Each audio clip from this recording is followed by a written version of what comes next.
analizarlo, le doy la bienvenida, por un lado, a Robert Valencia, analista político, y al abogado constitucionalista y también analista político Rafael Peñalver. Ambos, gracias, bienvenidos por acá. Voy a comenzar con Rafael Peñalver.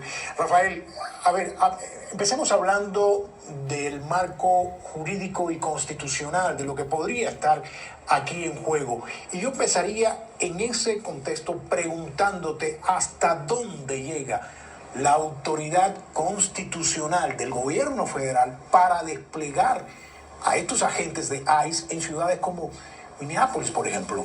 Pero ahí, comencemos por ahí. Buenas noches, Rey. Mira, para empezar, no la tienen. El marco constitucional exige que solamente pueden intervenir cuando hay una insurrección, cuando hay un total caos, que se ha perdido el control de lo que es la implementación de la ley. Y curiosamente son los agentes de ICE los que están causando este caos. Es una cosa que es increíble lo que estamos viendo, el desplome total del orden constitucional por un presidente que insiste en mandar innecesariamente agentes federales militarizando la ciudad y causando estas tragedias. Robert, hace un par de horas hablábamos justamente hablando de esta crisis y tú me decías, creo que esta situación se va a complicar aún más, situación que tiene que ver con protestas, violencia, detenciones, y no solo ahí, sino en otras partes del país donde estamos viendo también pues estas mismas protestas. ¿Tú lo mantienes? ¿Crees que va a ser así? Es muy posible, y ya se está hablando de protestas que están generándose, por lo menos en Minneapolis, según un reporte de Washington Post. Yo quisiera agregar algo a lo que dijo también el señor Peñalver, cuyas palabras yo me adhiero profundamente. Y creo que hay un tema también que es importante mencionar, y es esta idea de la autorregulación que supuestamente ICE y el Departamento de Seguridad Nacional tienen. Y es que aquí supuestamente ellos tienen la potestad de llevar investigaciones sobre lo ocurrido, por ejemplo, un hecho tan trágico como el que vimos hoy.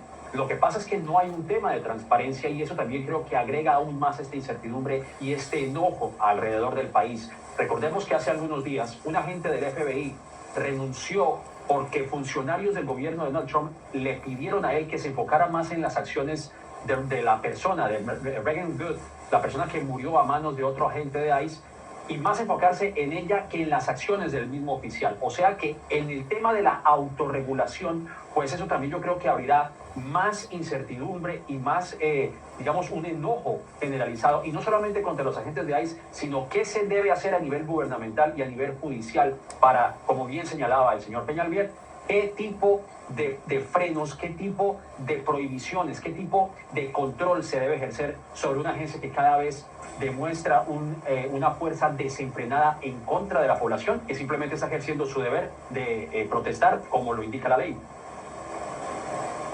Ahora, la pregunta que le seguiría entonces en ese caso sería si el estado de Minnesota, por ejemplo, o el gobierno municipal también pueden restringir o condicionar la actuación de ICE dentro de su territorio. Rafael. La respuesta es que sí, supuestamente tienen el control de lo que son propiedades privadas de la ciudad, pero no pueden prohibir que los militares federales entren a lugares públicos. Pero ya también, ya los militares aquí han perdido todo el respeto a lo que es la norma de la ley, entran y salen de donde quieren. Están utilizando algo muy peligroso, y como decía Robert, yo creo que esto pica y se extiende, y precisamente la pregunta que nos tenemos que hacer es, ¿cuál es el verdadero propósito de todo esto? En mi opinión, esto va mucho más allá que el de sacar del país a los indocumentados. Lo que estamos viendo, en mi opinión, es la creación de un ejército nacional bajo el control del presidente Trump, y que lo puede utilizar para mantener el control político. Hoy se dicen dos cosas importantes. El presidente volvió a utilizar la palabra insurrección. Cuando tú tienes una insurrección, aquí existe una ley que se llama el acto de insurrección, que le da la potestad al presidente de suspender los derechos civiles, los derechos constitucionales y aún las elecciones, para poder volver a tener el orden en el local donde esté aplicándose esta situación. Y segundo, el hecho de que el Departamento de Justicia y el Departamento de Homeland Security están utilizando una táctica que es mata y difama. Te matan y después ni siquiera hacen una investigación, sino que dicen que la persona que mataron es un terrorista o que es una persona. Este señor de hoy es un enfermero de cuidados intensivos, que todo el mundo que lo conoce, una persona blanca, ciudadano americano, todo el mundo que lo conoce dice que era un hombre noble, y que se le esté, antes de que haya una investigación, caracterizando como un terrorista, eso es inaceptable. Ahora, y en medio de todo esto viene el cruce de declaraciones, el cruce de mensajes de uno tiene la culpa y no somos nosotros los culpables, son aquellos. En fin, esto por supuesto que alimenta mucho más una polarización que ya se venía dando. ¿Qué piensas de ello, Robert? Yo quiero agregar algo que dijo el señor Peñalver, porque creo que ha sido tan incisivo y tan preciso en esa declaración, en ese análisis, que concuerda con lo que acaba de encontrar un análisis forense del New York Times, recopilando todos los videos que grabaron ese momento tan bochornoso. Y es que, como él mismo señaló, como el señor Peñalver acaba de señalar, disparan y luego lo culpan. Pues de hecho, lo que dicen o lo que señalan estos videos es que lo que tenía en la mano este enfermero no era el arma. Lo que tenía en la mano era un teléfono. Y luego recibió disparos y en ese momento, ya después de que cayó abatido, le retiraron el arma.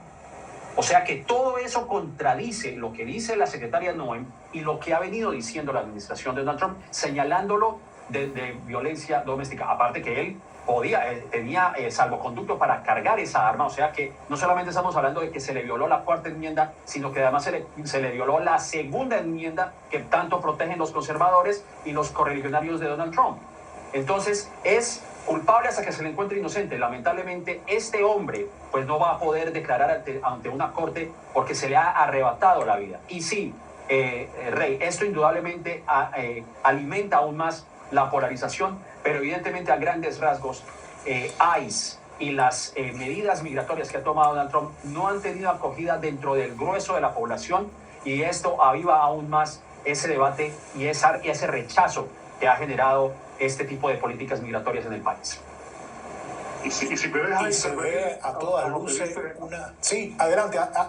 Si me dejas adelante, Rafael. Para seguir el pensamiento de Robert, las encuestas demuestran que la política migratoria de Trump no tiene la aceptación. El 60% de los norteamericanos la rechazan. Pero eso entonces nos lleva al próximo nivel. El próximo nivel es que si él no tiene para ganar las elecciones, sí tiene y está preparando a nivel nacional todas estas ciudades claves que las está militarizando y que van a estar bajo su control, y eso puede ser un arma para modificar el resultado de las elecciones o simplemente anular las elecciones en esas ciudades. Para mí, todo esto es un ahora control se ve político, sí. más que migratorio. Control político más que migratorio, y evidentemente se ve también este posible conflicto de competencia entre un gobierno federal y los gobiernos locales, evidentemente, Robert. Totalmente de acuerdo, y casualmente son gobiernos, lo que se conoce aquí en Estados Unidos como los gobiernos azules o los estados azules. No es coincidencia que Donald Trump ha tomado esta medida en un estado como Minnesota bajo el liderazgo de Tim Walz, que como ustedes bien recuerdan fue compañero presidencial de Kamala Harris.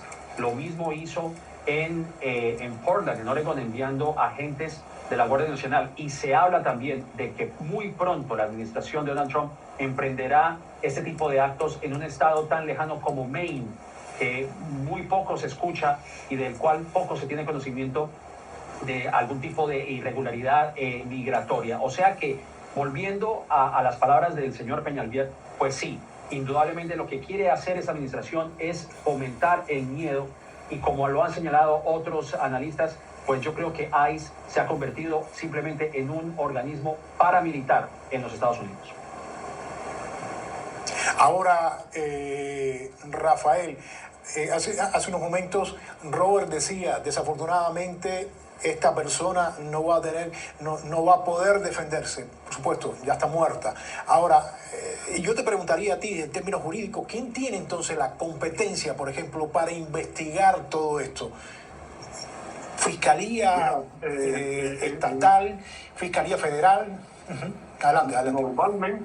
Normalmente cuando muere una persona como resultado de una acción ya sea de algún oficial a nivel federal, estatal o local, inmediatamente se hace una investigación.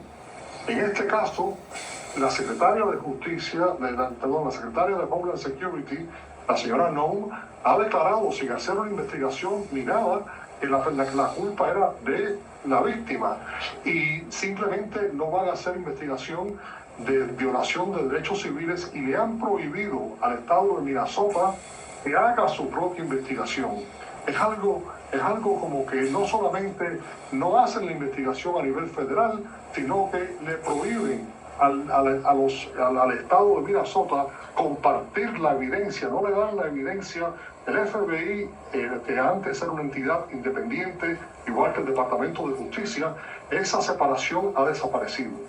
El presidente Trump ha quitado la barrera que siempre existía entre esos organismos y la Casa Blanca, y hoy el Departamento de Justicia no es más que un arma política de la Casa Blanca. Robert, me queda solamente un minuto para ti. Lo que estamos viendo, esta crisis, marca o podría marcar precedente para el uso de la fuerza en operativos de este tipo, incluso en ciudades santuario. ¿Tú lo ves así? Es muy posible. Yo creo que también se está fomentando el miedo en ciudades como Nueva York y bueno, esto siempre ha ocurrido incluso bajo la administración, en la primera administración de Donald Trump. Yo me temo que aquí tiene que haber un orden constitucional, tiene que haber una orden congresional y como lo señalamos en el segmento anterior, yo creo que esto también va a dar pie para que ocurra un cierre de gobierno en donde los senadores demócratas impedirán la aprobación de este paquete que se aprobó en la Cámara Baja, porque parte de esa financiación irá a ICE. Y con lo que vimos, lo que aconteció en la tarde de hoy, yo creo que también esta puja se va a llevar en contra de un posible cierre de gobierno a final de esta semana. Gracias a los dos, gracias por los dos por estar acá con nosotros. Era el analista político Robert Valencia desde Nueva York y Rafael Peñalver desde Miami. Voy a tener que hacer una pausa, ya volvemos, no se vayan.